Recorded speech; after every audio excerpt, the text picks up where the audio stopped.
Welcome back to the channel, guys. I'm Jesse with Connects High Performance, and today I'm going to share with you the blueprint for unlocking your athletic potential. Now, listen carefully because a lot of athletes and coaches get this wrong. But if you apply this to your own training, you're going to become the best athlete that you can be, which will eventually lead to you dominating your competition. Now, training for sports performance is a lot simpler than you think. But what athletes need to understand is that muscle potentiates strength and strength potentiates power. Now, what does that mean? Well, simply put, the more muscle that you have, the more potential for strength that you have. And the more strength that you have, the more potential for power that you have. Now, in most sports, power is king. So let's start from the beginning, building muscle. Now, building muscle in the context of sport performance should be separated from the context of just getting jacked. Why?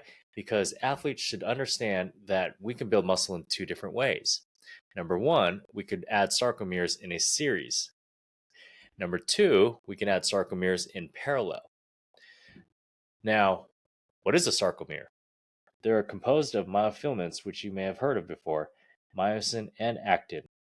But before I go on a long tangent like I typically do, let me bring it back for a second.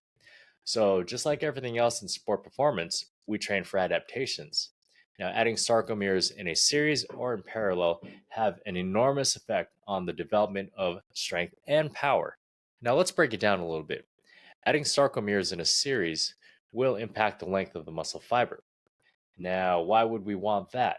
Well, because a longer muscle fiber increases the range of motion for the muscle. Now, what's not so obvious is that a longer muscle fiber has the potential for faster contraction speeds, or, in other words, more power. It is important to note, however, that training just for this can lead to a decrease in strength development. So, what about adding sarcomeres in parallel? Well, that impacts the cross sectional area of the muscle. Now, why would we want to do that? It doesn't take an exercise scientist to guess that having a muscle with a larger cross sectional area has a higher potential for generating strength. Here, it's important to note that training only this can reduce a muscle's ability to stretch. We could also lose our potential for power as the muscles learn to contract slower. So, what is strength? Strength is simply the ability to exert force onto an animate or inanimate object through the contraction of our muscles. In the world of exercise science, we use the term force production.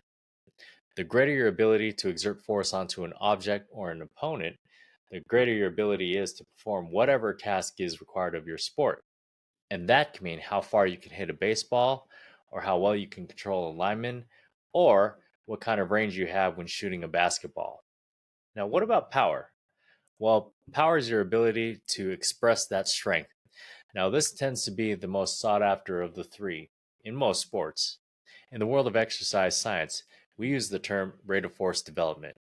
Now, the greater the rate of force development that you have, the faster you're able to move your body. This translates well into how well you can juke an opponent, or how well you can recover from being juked. It also helps determine what your maximum sprint speed is. A high rate of force development can also maximize the velocity of the implement used in your sport. This can determine your maximum pitching velocity, or how fast you serve a tennis ball, or even how far you hit a golf ball. Now, although going in order from building muscle, increasing strength, and developing power is the most logical and effective way for sport performance training, it is highly individualized. Some influential factors include an athlete's biological age, training age, muscle imbalances, individual morphologies, any injuries they might have, and also time commitment. Biological age is simply how old you are. Now, I've talked about the two windows of trainability in previous videos, but just to recap, the first window is for girls from 6 to 8, for boys, it's from 7 to 9. Now, the second windows are 11 to 13 for girls and 13 to 16 for boys. These windows fall generally between prepubescent and early pubescent years. The body is most receptive to training adaptations during these two periods. So basically, whether you're a newbie or an advanced athlete or somewhere in between, Biological age and training age influence how you should train. Another thing to consider is if an individual has muscular imbalances. Things like motor pattern overload can cause muscular imbalances over time. For example, overhead athletes like baseball, volleyball, and tennis are susceptible to shoulder injuries due to the repetitive nature of their sports. Individual morphologies, or simply how you were born, can also impact how you should train. For example, having an excessive posterior or anterior pelvic tilt, or a protracted shoulder girdle, or an excessive Q angle that can cause valgus knees are all factors that we must consider. Coming back from injury has a huge role in how you should train. Likewise, if you have chronic issues, that's also going to influence how you should train. And last but not least is time commitment. How much time can you, or better yet, want to allocate to training? Professional athletes tend to have an unlimited amount of time. They really have nothing better to do than train and get better at the sport that pays them handsomely. College players, on the other hand, well, priorities shift. Typically, it's school, sports practices, and then training.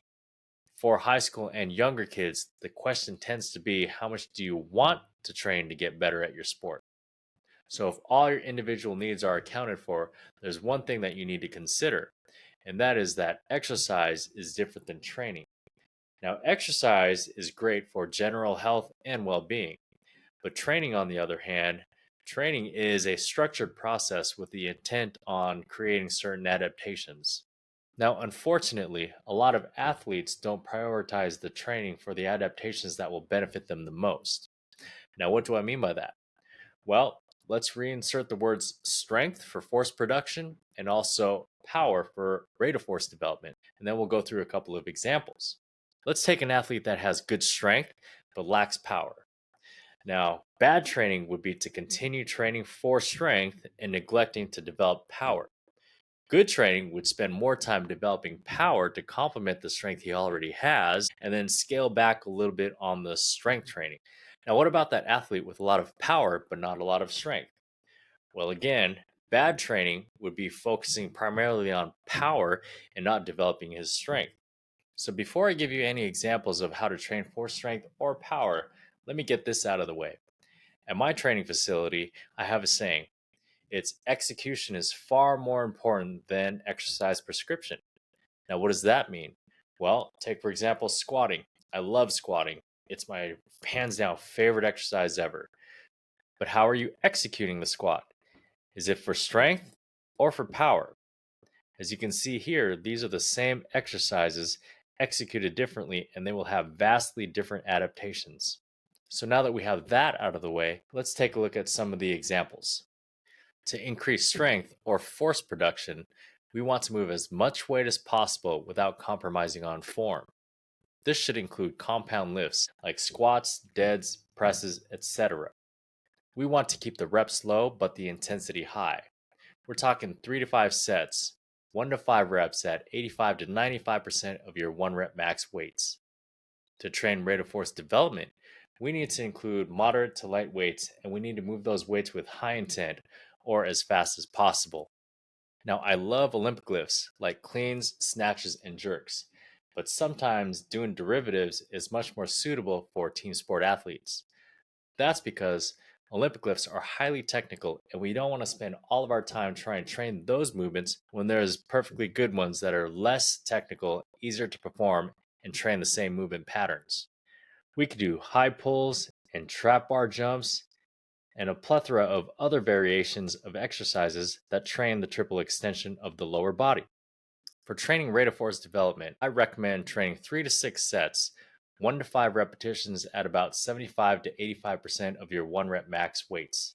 Plyometrics such as hops, jumps, skip variations, and sprints should always be a part of a program designed for athletic performance. Stick to 2 to 3 training sessions per week with roughly 50 to 200 ground contacts per session. If you're new to plyometrics, stick closer to the 50. If you're more advanced, you can increase that. Now let's sum it all up. So muscle potentiates strength, and strength potentiates power. The best athletes and coaches know this. And ultimately, you need to recognize what adaptations you need to train for to become a better athlete. Now, remember, consistency is key. Focus on building a strong base of muscle, increasing your strength progressively, and finally unleashing that power. Now, if you've gained value from this video, drop a like and subscribe for more insights on how to increase your athleticism. And if you want examples of higher level training, click here. Thanks again, and I'll catch you in the next one.